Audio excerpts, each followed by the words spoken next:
तो सभी को जय जिनेन्द्र। और एकत्व सप्तती इस चौथे विषय में आज दूसरी कक्षा है।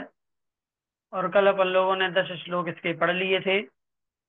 और आज एकत्व सप्तती अर्थात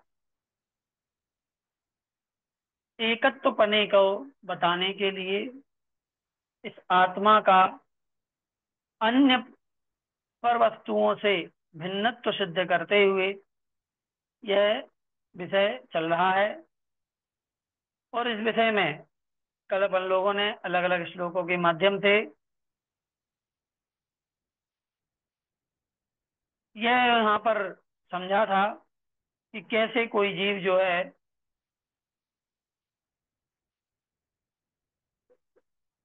बाहरी विषयों में पढ़ करके अपने आत्म तत्व को भूल रहा है।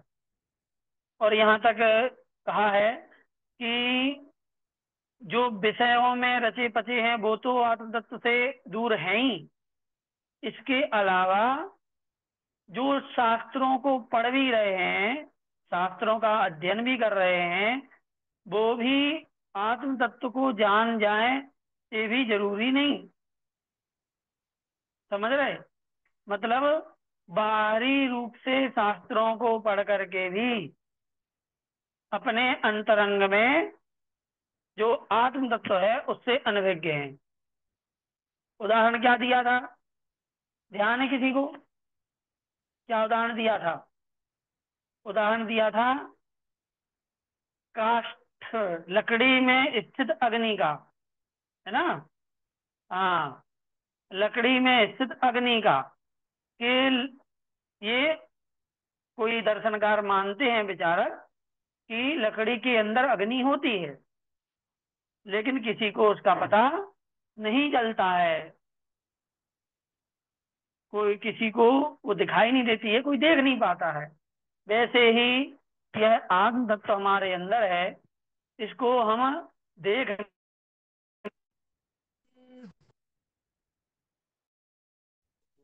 और यहाँ तक भी कह दिया कि यदि कोई दया करके हमें इस आत्म तत्व का कथन भी कर दे, आत्म तत्व को समझा भी दे, तब भी हम उसको नहीं समझते हैं, ना मानते हैं, ना सुनते हैं। है कि नहीं? और कई बार तो सुन सुन करके और आगे निकल जाते हैं। तो यही चलता रहता है। अब आगे बात बढ़ाते हैं 11वें नंबर के श्लोक से।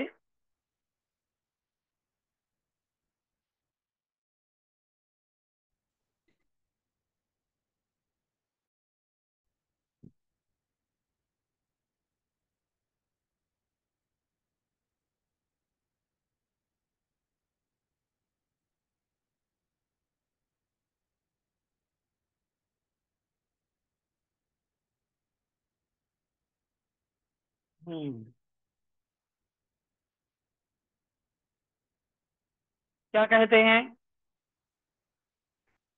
कि बहिर्विषय संबंध सर्व सर्वस्य सर्वदा, सर्व सर्वस्य सर्वदा असस्तद्भिन्न चैतन्य बोध योग दुर्लभ।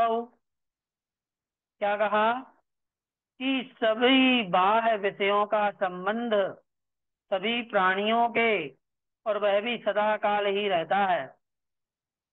बाह्य विषयों का संबंध सभी प्राणियों के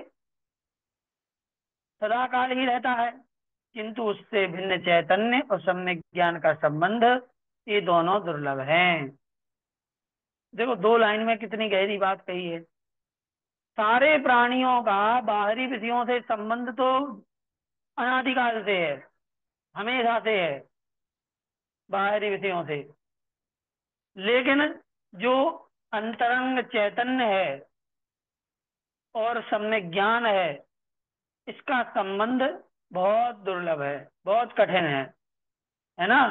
हमारा सम्यक ज्ञान से हमारा संबंध हो, हमारा संबंध हमारे ही चैतन्य से हो, ये बहुत कठिन काम हो गया है। मतलब कहने की बात कहें तो पराये रिश्तेदारों से हमारा गहरा नाता है और अपने ही भाई बहनों से हम क्या कर रहे हैं, अनभिज्ञ हो रहे हैं। उनसे हमारी बातचीत नहीं होती, उनसे हमारा मनमुटाव चल रहा है, उनसे हमारा जो संबंध है वो टूटा हुआ है, और दुनिया से हम संबंध जोड़ रहे हैं। यही हाल अपने आत्म तत्व के साथ है कि हम बाहर के सभी विषयों को देख रहे हैं, जान रहे हैं, उनसे संबंध बना रहे हैं, लेकिन जो हम खुद, अपना जो चैतन्य स्वभाव है, उससे हम अनभिज्ञ हैं, उससे अछूते रह गए हैं। आगे कहते हैं, लब्धि पंचक सामग्री विशेषात पात्रताम गतः भव्य सम्यक दृगादीनाम यह स मुक्ति पथे स्थितः। जो भव्य जीव क्षयोक्षम विशुद्धि देशना प्रायोग्य और कारण, इन पांच लब्धियों रूप विशेष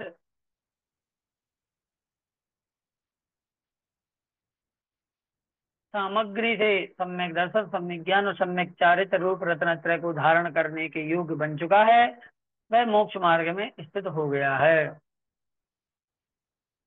क्या कहा? कौन सी सामग्री? देखो, एक सेकंड।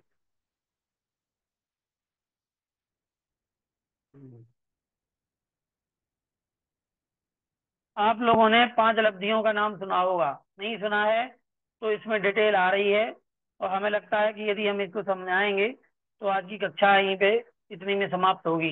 लेकिन यदि आपने ये चीज समझ ली तो आगे बहुत कुछ आपको समझ में आ जाएगा, है ना। करणानी योग का विषय है, लेकिन आपको समझना जरूरी है। तो देखते हैं, देखो पंच लब्धियां होती हैं। पहली होती है क्षयोपशम लब्धि, दूसरी होती है विशुद्धि लब्धि, तीसरी होती है देशना लब्धि, प्रायोग्य लब्धि और करण लब्धि, है ना। करण, तो क्षयोपशम विशुद्धि देशना प्रायोग्य और करण, ये पांच लब्धियां होती हैं। ये पांच लब्धियां क्या होती हैं? ये पांच लब्धियों को प्राप्त करके ही कोई जीव सम्यक दर्शन प्राप्त करता है। ये पांच लब्धियों से होकर गुजरता है, तब किसी जीव को सम्यक दर्शन प्राप्त होता है। ठीक है। तो कहने का तात्पर्य यदि हम बोले कि सम्यक दर्शन प्राप्त करने की प्रोसेस जो है वो इन पंच लब्धियों से होकर गुजरती है। तो इन पांच लब्धियों के नाम आप लोग जरूर याद करके रखें हमेशा, कि पहली लब्धि है क्षयोपशम, दूसरी लब्धि है देशना, सॉरी विशुद्धि, क्षयोपशम, विशुद्धि, देशना, फिर प्रायोग्य और फिर करण। अब देखो यहाँ एक एक का डिटेल आएगा, किस लब्धि को कैसे समझा जाए, समझाते हैं। तो ये कह रहे हैं कि पांच लब्धि रूप सामग्री से सम्यक दर्शन, सम्यक ज्ञान और सम्यक चारित्र रूप रत्नात्रय को धारण करने के योग्य बन चुका है, जो वह मोक्ष मार्ग में स्थित हो गया है। ठीक है। मतलब पांच लब्धियां जिसने प्राप्त कर ली हैं, और सम्यक दर्शन, सम्यक ज्ञान, सम्यक चारित्र रूप रत्नत्रय को धारण जिसने कर लिया है, वह मोक्ष मार्ग पे स्थित हो चुका है। अब देखें, क्षयोपशम सम्यक की प्राप्ति,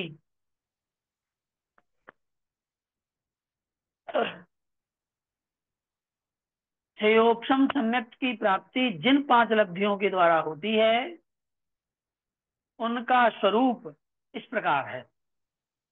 ठीक है। इन पांच लब्धियों का स्वरूप बहुत अच्छे से समझना आप लोग।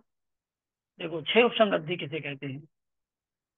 जब पूर्व में संचित कर्मों के अनुभाग स्पर्धक विशुद्धि के द्वारा प्रत्येक समय में उत्तरोत्तर अनंत गुणे हीन होते हुए उदीरना को प्राप्त होते हैं, तब क्षयोपशम लब्धि होती है। क्या कहा? जब, अच्छा ये कब होती है पहले?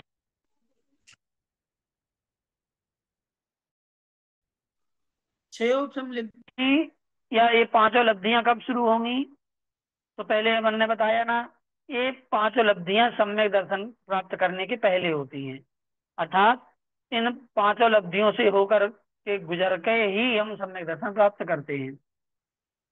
इसका मतलब है कि सम्यक दर्शन प्राप्त कराने में ये पांच लब्धियां कारण है, या फिर ये प्रोसेस है उनकी। तो सम्यक दर्शन के पहले होती हैं ये, सम्यक दर्शन के पहले होती हैं। इसका मतलब है कि सम्यक दर्शन को प्राप्त करने में जो चीजें कारण हैं, वही इन पांच लब्धियों के लिए कारण बनेगा। बात समझ में आ रही?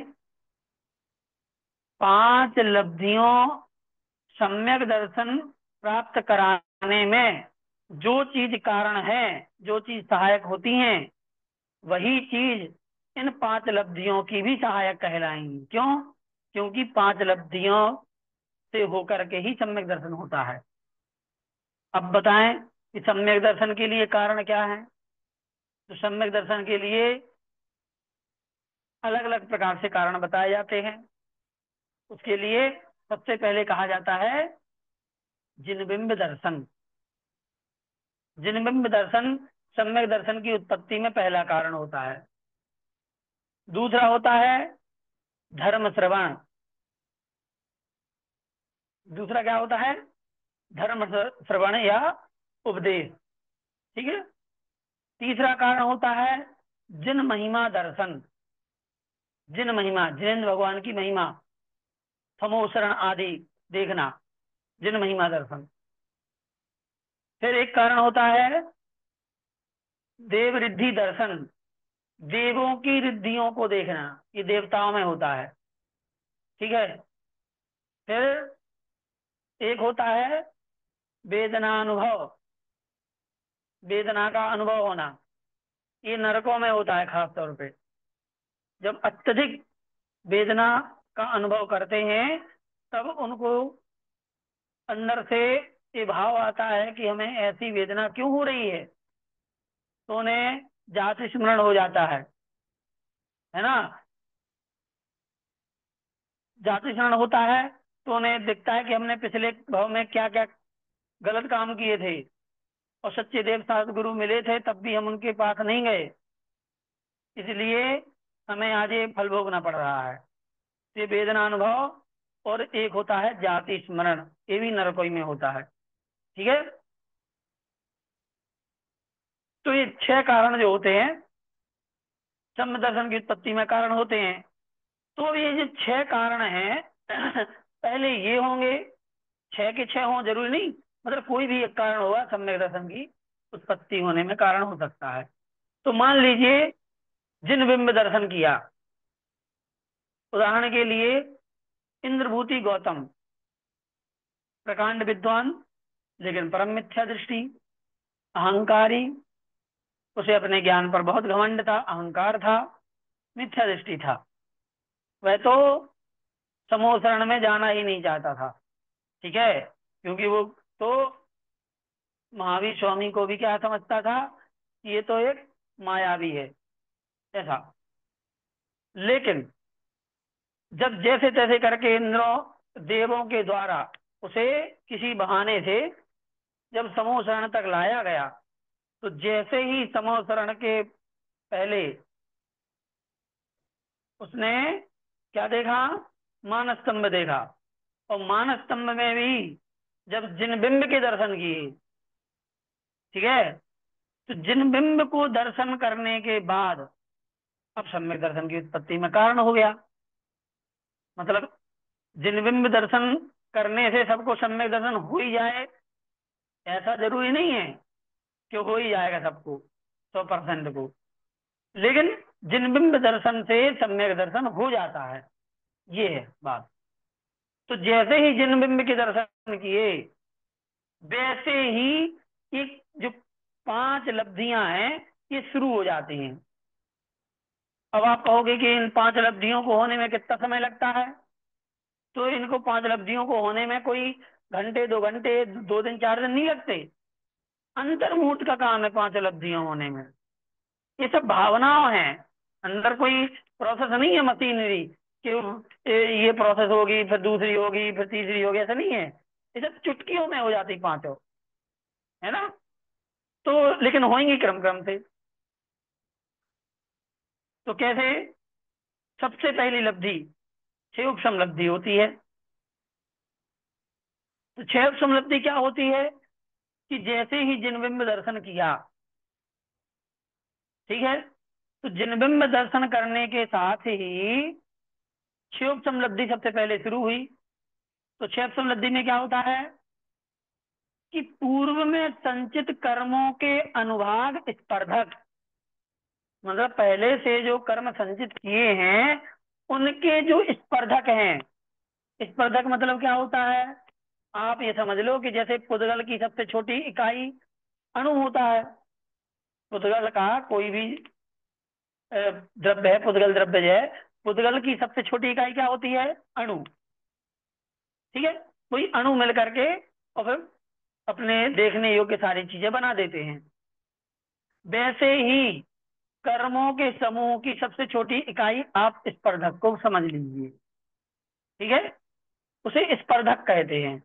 जब कर्म है तो वो भी पुद्गल की, वो भी पुद्गल ही है, लेकिन जब वो कर्म रूप में अपने आत्मा से बंधे रहते हैं और फल देने के लिए तैयार होते हैं, और जब वो उदय में आ रहे होते हैं तो उनको अणु परमाणु नहीं बोलते, उनको स्पर्धक कहते हैं। ठीक है, स्पर्धक।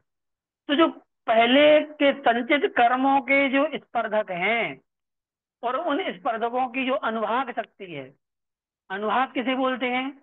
अनुभाग बोलते हैं फल देने की शक्ति का नाम अनुभाग है। ठीक है। अनुभाग मतलब कौन सा कर्म कितनी तीव्रता से, कितनी मंदता के साथ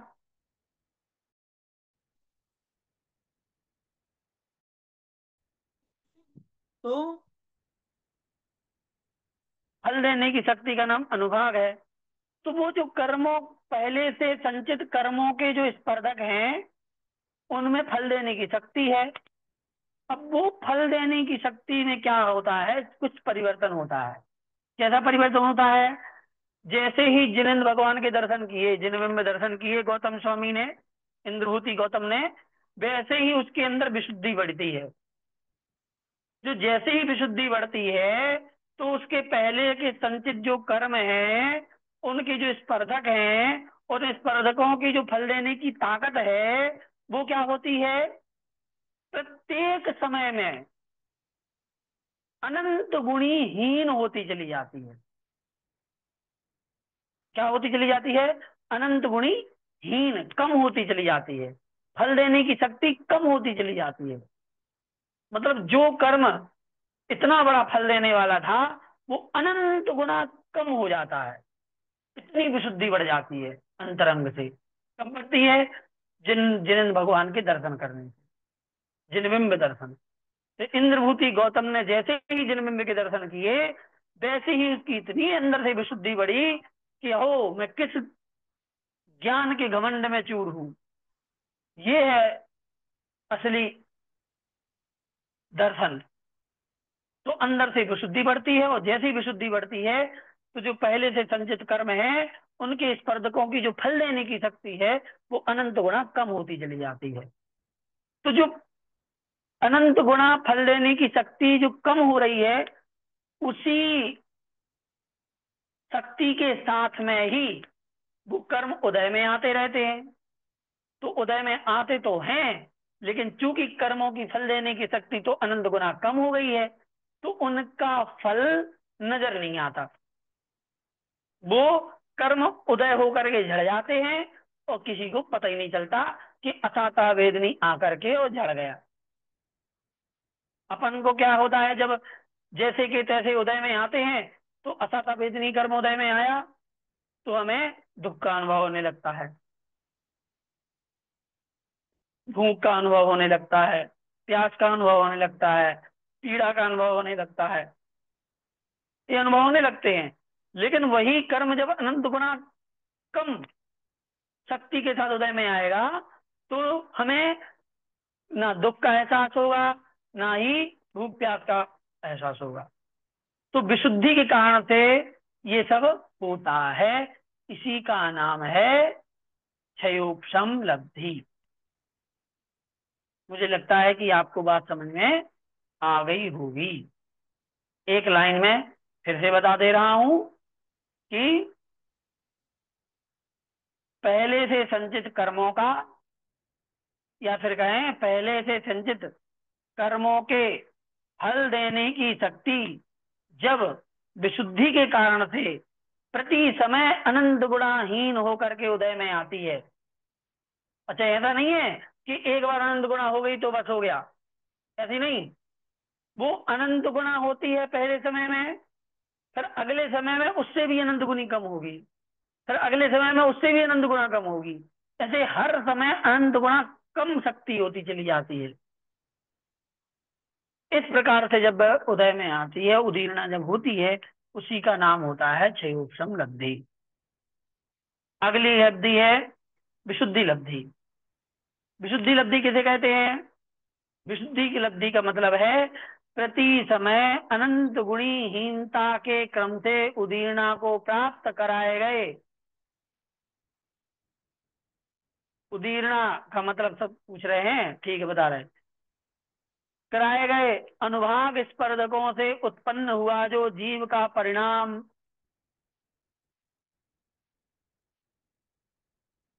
भैया जी, हम लोगों की नहीं होती, क्यों नहीं होगी? जिन बिंब दर्शन आप भी तो करते, लेकिन हमेशा वो जरूरी नहीं है। जब सम्यक दर्शन होने को होता है तब ये लब्धियां होती हैं। तो यदि सम्यक दर्शन आपकी विशुद्धि बढ़ेगी और सम्यक दर्शन की ओर कदम बढ़ेंगे तो ये पांच लब्धियां भी होंगी। ठीक है। तो क्या है विशुद्धि लब्धि को समझें अब। विशुद्धि लब्धि क्या है? विशुद्धि लब्धि है प्रति समय अनंत गुणीहीनता के क्रम से उदीर्णा को प्राप्त कराए गए अनुभाग स्पर्धकों से उत्पन्न हुआ जो जीव का परिणाम साता वेदनीय आदि पुण्य प्रकृतियों के बंध का कारण तथा असाता वेदनी आदि पाप प्रकृतियों के अबंध का कारण होता है, उसे विशुद्धि कहते हैं। अब देखो क्या हुआ। पहले हमने क्या किया क्षयोग समलब्धि में, कि जिन बिंब के दर्शन किए तो हमारे अंदर विशुद्धि बढ़ी, और विशुद्धि बढ़ी तो हमारे जो पहले से संचित कर्म है उनके स्पर्धकों में फल देने की शक्ति अनंत गुणा कम होती जा रही है। तो यहाँ क्या बताया है कि पहले विशुद्धि बढ़ी जैसे ही भगवान के दर्शन किए, तो विशुद्धि बढ़ने से कर्मों की शक्ति कम हुई, फल देने की शक्ति। ठीक है। अब यहाँ पर उल्टा हो रहा है विशुद्धि लब्धि में। क्या उल्टा हो रहा है? कि अब जैसे जैसे कर्म प्रति समय अनंत गुणाहीन शक्ति वाले उदय में आते हैं, वैसे वैसे और ज्यादा विशुद्धि बढ़ती चली जाती है। समझ रहे ना? कि वही है कि आप ये कहो कि इस हाथ से ये वाली ताली बजी, चाहे इस हाथ से ये वाली ताली बजी, अब दोनों एक दूसरे के लिए पूरक हो रहे हैं। पहले विशुद्धि बढ़ी एक बार थोड़ी सी, और विशुद्धि लग बढ़ने के साथ ही कर्मों की शक्ति कम होती चली आ रही है, अनंत गुणाहीन होती चली जा रही है। अब जैसे कर्मों की शक्ति हीन होती चली जाएगी तो वैसे वैसे विशुद्धि और बढ़ती चली जाएगी। और विशुद्धि लब्धि में फिर विशुद्धि कैसी बढ़ती है? फिर ऐसी बढ़ती है कि दो प्रकार की प्रकृतियां होती हैं, पुण्य प्रकृतियां और पाप प्रकृतियां। तो जो पुण्य प्रकृतियां होती हैं साता वेदनी आदि, वो तो प्रकृतियों का बंध होता है, उन प्रकृतियों का, पुण्य प्रकृतियों का। और जो पाप प्रकृतियां हैं असाता वेदनी आदि, उनका अबंध होता है, मतलब उनका बंध रुकता है। तो पाप प्रकृतियों का बंध रुकता है और पुण्य प्रकृतियों का बंध बढ़ता है। इसी का नाम विशुद्धि लब्धि है। ठीक। सीधी सी बात है कि जैसे जैसे विशुद्धि बढ़ेगी वैसे वैसे हमारे पुण्य प्रकृतियां बनेंगी ज्यादा और पाप प्रकृतियां को बंधना हो जाएगा कम। इसी का नाम है विशुद्धि लब्धि। और उदीर्णा का मतलब होता है जब कोई कर्म उदय में आकर के फल देता है, फल देने के लिए उदय में आता है, मतलब अंतिम रूप में, उसका नाम उदीर्णा कहते हैं। उदीर्णा करके ही वह फल देता है। यदि उदीर्णा नहीं होती तो वो फल नहीं देता है। तो सारे कर्मों की उदीर्णा ही होती है। मतलब जब हम फल प्राप्त कर रहे हैं किसी कर्म का, मतलब वो कर्म उदीर्णा हो रही है उसकी, ऐसा है ना, समझना चाहिए। जैसे कि अपन जो जिंदगी जी रहे हैं, इसमें आयु कर्म की उदीर्णा चल रही है ना। उदय का ही एक डेवलप रूप समझ लो, उदीर्णा है, नेक्स्ट लेवल। ठीक है, कि उदीर्णा मतलब फल देना उदय में आकर के, उसी का नाम उदीर्णा है। तो इस समय अपनी मनुष्य आयु की उदीर्णा हो रही है।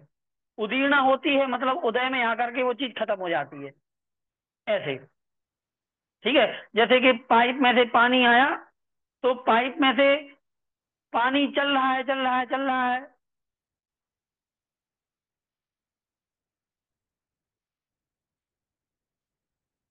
समय से पहले कर्मों को उदय में लाना उदीर्णा है, ऐसा जरूरी नहीं है।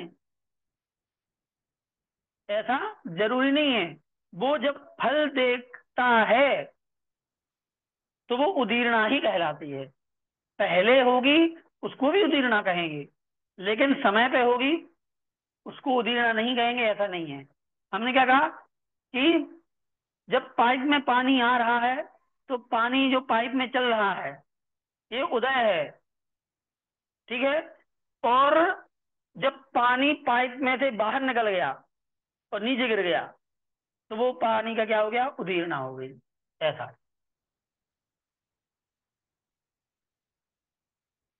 फिर तो ये विशुद्धि लब्धि हो गई। अब आगे तो देख लो, फिर से पढ़ लो आप इसको, कि विशुद्धि लब्धि प्रति समय अनंत गुणी हीनता के क्रम से उदीर्णा को प्राप्त कराए गए अनुभाग स्पर्धकों से उत्पन्न हुआ जो जीव का परिणाम है, और शाता वेदनी आदि पुण्य प्रकृतियों के बंध का कारण, और असाता वेदनी आदि पाप प्रकृतियों के अबंध का कारण होता है वह परिणाम। ठीक है, मतलब विशुद्धि लब्धि में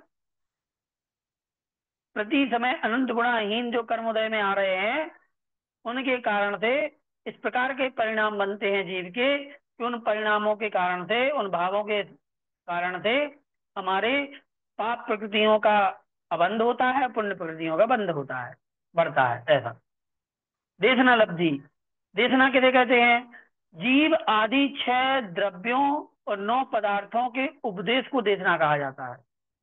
देशना मतलब कहते ना कि भगवान की देशना, दिव्य देशना, कोई देशना मतलब उपदेश। तो 6 द्रव्य और 9 पदार्थों का जो उपदेश है उसी का नाम देशना है।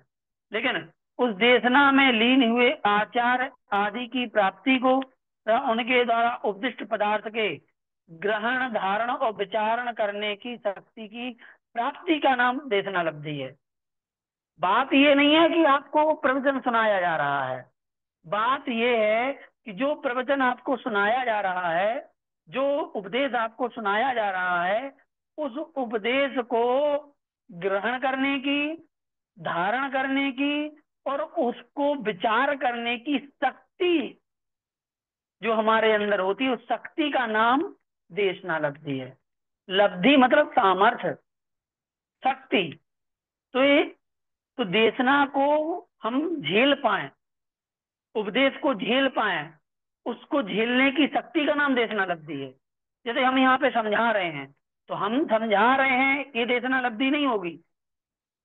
अच्छा, ये देशना लब्धि का मतलब ये भी नहीं है आप समझना कि अ, भगवान की देशना साक्षात सुनेंगे तभी देशना है, नहीं। जिनेंद्र भगवान के वचनों को आप किसी भी माध्यम से सुने, चाहे खुद ही शास्त्रों को पढ़ लें, वो भी देशना लब्धि बन सकता है। चाहे हम जो यहाँ समझा रहे हैं वो भी बन सकता है, किसी भी तरीके से, बस जिनेंद्र भगवान की वाणी होना चाहिए। तो हम यहाँ पे आपको समझा रहे हैं, तो जरूरी नहीं है कि समझाने से आपको वो चीज हृदयंगम हो ही जाए। लेकिन हृदयंगम होने की शक्ति का नाम देशनालब्धि है।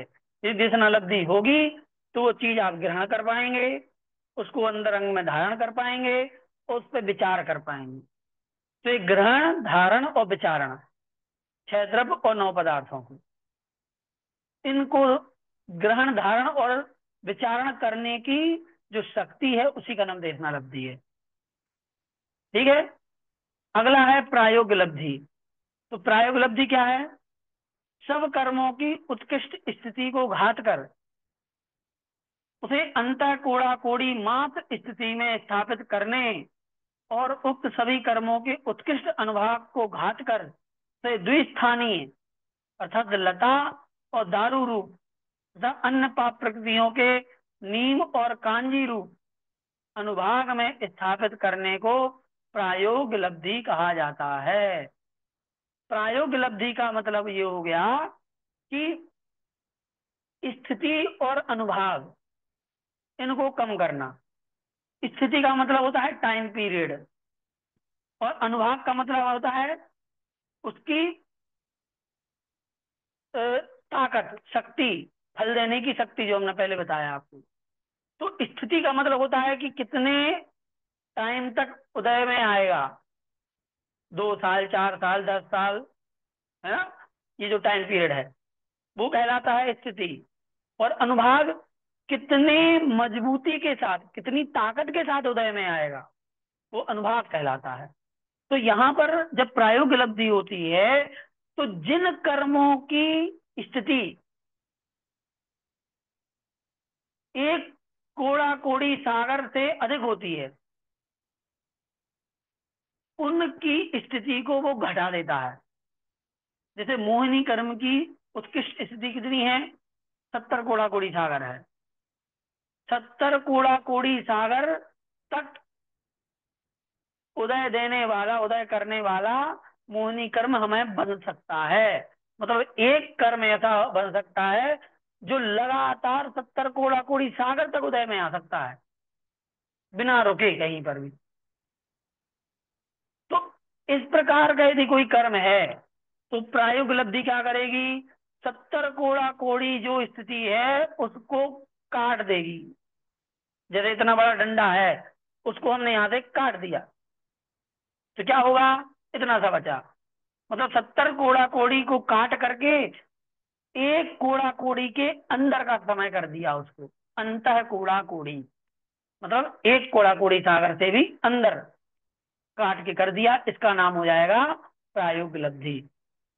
और अनुभाग में भी यही, कि जो अत्यंत तीव्र उदय में देने वाले थे उनको आधे से कम उदय देने की शक्ति कर दी उनकी। यहाँ पर जो दिया है लता दारू, अभी आप वो समझेंगे नहीं, वो जब पूरा समझाएंगे तब समझ में आएगा। तो आप ये समझो कि जिनकी ताकत अभी 100% थी, उनकी शक्ति को घटाकर 50% से भी ये।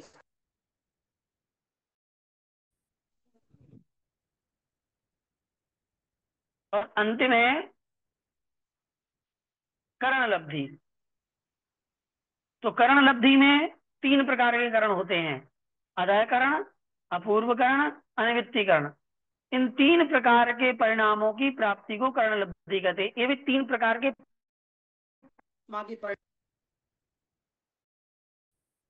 आत्मा के परिणामों का नाम कर्ण है।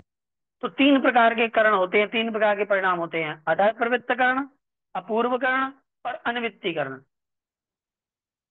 तो अब ये थोड़ा सा कठिन होता है समझना, तो आप इनको ज्यादा ना समझें, केवल हम इतना समझाएंगे, समय हो रहा है, कि अदय करण में ये होता है कि अब इनको अब रहने ही दीजिए, क्योंकि ये समझ में आएगा नहीं।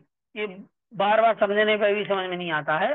लेकिन सिर्फ इतना है कि कोई व्यक्ति जब विशुद्धि के साथ आगे बढ़ता है तो 3 प्रकार के व्यक्ति हो जाते हैं उसमें।